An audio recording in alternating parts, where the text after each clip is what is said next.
इस बीच सीधी तस्वीरें कैलाश विजयवर्गीय वोट से पहले पूजा करते नजर आ रहे हैं। और देखिए, अक्सर ऐसी तस्वीरें हम दिखाते हैं। फिलहाल तो ये तस्वीरें आप देखकर अंदाजा लगा सकते हैं कि हर प्रत्याशी के मन में कितना क्या भाव है। आप खुद ही अंदाजा लगाइए। एक्सक्लूसिव तस्वीरें इस वक्त आपको दिखा रहे हैं। इंदौर एक से प्रत्याशी है कैलाश विजयवर्गीय, उनके सामने संजय शुक्ला है और ऐसे में ये तस्वीर देखिए, पूजा अर्चना करते हुए नजर आ रहे हैं कैलाश विजयवर्गीय। और सीधी तस्वीरें, एक्सक्लूसिव तस्वीरें जी मध्य प्रदेश छत्तीसगढ़ पर सबसे पहले इंदौर एक से बीजेपी के प्रत्याशी कैलाश विजयवर्गीय इस वक्त भगवान के सामने हाथ जोड़ रहे हैं, आशीर्वाद मांग रहे हैं। और कोमल, ये सहज ही अंदाजा लगाया जा सकता है कि अपनी जीत की कामना ही कर रहे होंगे भगवान से कि किसी तरह से उनके पाले में फिर से गेंद आ जाए और वो फिर इंदौर एक से बीजेपी के लिए सीट निकाल पाए। और अब से कुछ देर बाद कैलाश विजयवर्गीय अपने मत का प्रयोग करने भी जाएंगे, लेकिन उससे पहले हाथ फैलाकर भगवान के सामने आशीर्वाद ले रहे हैं, भगवान से मनोकामना कर रहे हैं। सीधी तस्वीरें जी मध्य प्रदेश छत्तीसगढ़ पर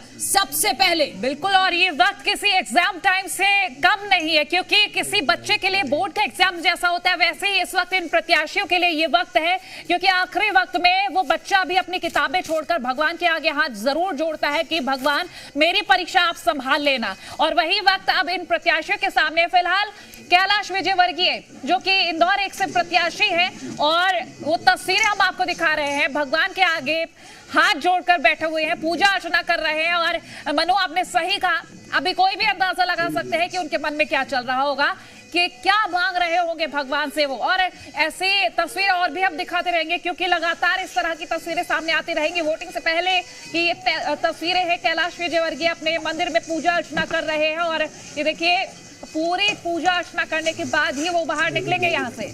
हाँ, बिल्कुल। इंदौर एक से बीजेपी के प्रत्याशी जिनका मुकाबला संजय शुक्ला से है, और इससे पहले 4 नंबर 2 नंबर महू से विधायक रह चुके हैं कैलाश विजयवर्गीय।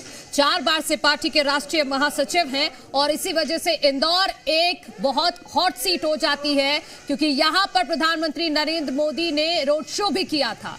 इंदौर में जहां पर रोड शो किया था, उस क्षेत्र में सबसे ज्यादा इंदौर एक विधानसभा सीट का जो हिस्सा था वो कवर किया गया था। तो अपने आप में बेहद हॉट सीट है, और इंदौर को लेकर कहा भी जाता है कि इंदौर एक समेत अगर इंदौर की सीटें निकाल ली तो समझिए आप सत्ता पर काबिज हो जाते हैं। और सीधी तस्वीरें, आप कुछ कह रहे हैं?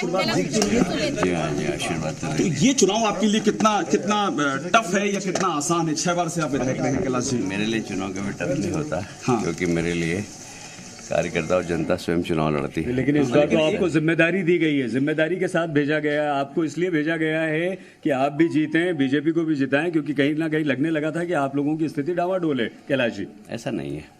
ये पार्टी की रणनीति थी कि वरिष्ठ कार्यकर्ताओं को भी लड़ाना है, और उसमें हमेशा विपक्ष को चित करना, ये हमारे वरिष्ठ नेताओं का एक विशेष गुण रहा है। कैलाश जी, आप हिंदुत्व के एक आइकन जी। ऐसा है कि उनका एक गुण रहा है कि हमेशा विपक्ष को पछाड़ना। जब ये निर्णय लिया गया कि वरिष्ठ लोगों को लड़ाना है, तो कांग्रेस 6 महीने तक तो बेहोश रही, उनको समझ में नहीं आया कि क्या निर्णय ले। और इसलिए हम मानते हैं कि वरिष्ठ नेताओं का निर्णय बहुत ज़बरदस्त था, और उसके कारण एकदम हमको बढ़त मिल गई। और उसी दिन से, जिस दिन हम लोग डिक्लेयर हुए, सरकार बनाने की श्योरिटी हो। पर कैलाश जी, आपके आने के बाद जब से आप यहाँ फील्ड में आए, यहाँ पर जो सियासी पारा का भी बढ़ गया। राव में कल जो घटना हुई, राव में सामने आ गए बीजेपी और कांग्रेस के कार्यकर्ता। आपके विधानसभा क्षेत्र में भी 24 घंटे में टसल हुआ है संजय शुक्ला और आपके समर्थकों के बीच में। ये जो राव में हुआ और इंदौर में हो रहा है, ये आखिर क्या है? ये फ्रस्ट्रेशन है कांग्रेस का। कांग्रेस को लग रहा है कि हम चुनाव हार रहे हैं।